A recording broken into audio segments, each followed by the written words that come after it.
machen wir gleich weiter, denn das T im Plattdeutsch wurde zum S im Hochdeutsch.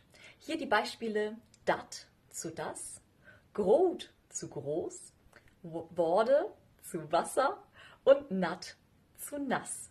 Hier noch einmal die englischen bzw. niederländischen. Dat ist niederländisch, grot ist niederländisch, water kennen wir natürlich aus dem Englischen und nat das niederländische. Die nächsten Buchstaben K zu CH. Also morgen wurde zu machen oder das englische make. Duck wurde zu Dach. Ich zu ich. Im Englischen und Niederländischen das Ei geblieben. Brecken, brechen. Und der letzte Buchstabe für Teil 2, das T wurde zum Z.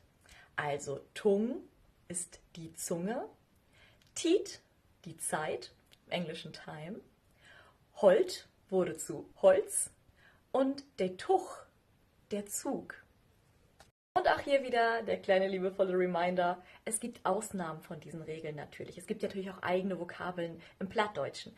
Aber diese Regeln sollen euch einfach nur helfen, diese Grundlagen einmal zu verstehen, dass es euch leichter fällt, die Sprache zu lernen. Und natürlich regionale Unterschiede, die Plattdeutsch so wundervoll bunt machen, gibt es auch.